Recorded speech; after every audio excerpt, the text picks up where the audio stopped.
Hello friends, શું તમે સામેવાળાને call કરો છો ત્યારે અવાજ આવે છે કે ભાઈ તમારો કોલ રેકોર્ડ થાય છે? એવું અગર બંધ કરવું હોય તો તમારે એક ટ્રીક છે તે હું તમને બતાવવા માગું છું. એકદમ સિમ્પલ ટ્રીક છે. આવી ટ્રીક જોવા માટે ભાઈ આ પેજને ફોલો કરી દેજો અને મને સબસ્ક્રાઈબ કરી દેજો. હું તમને આવી ટેકનિકલ વસ્તુ બતાવતો રહીશ.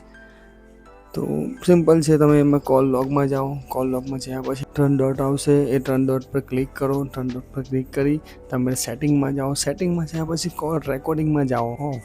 પ્લે ઓડિયો ટૂન ઇન્સ્ટેન્ટ ઓફ ક્લેમર દબાવો. એગ્રી કરવાનો છે. એગ્રી કરો. ઓટોમેટિકલી રેકોર્ડ અનનોન નંબર પર ક્લિક કરો. પછી તમારા સામેવાળાના કોલ તમે રેકોર્ડ કરશો તો એને કોઈ બી અવાજ આવશે નહીં. બીપ અવાજ આવશે નહીં અને એનો કોલ રેકોર્ડ પણ થઈ જશે ને તમને કોઈ ઇશ્યુ પણ નહીં આવશે. તો બસ આવા વિડીયોને જોવા માટે સબસ્ક્રાઈબ કરજો. નિકુંજ ટેક. Thank you.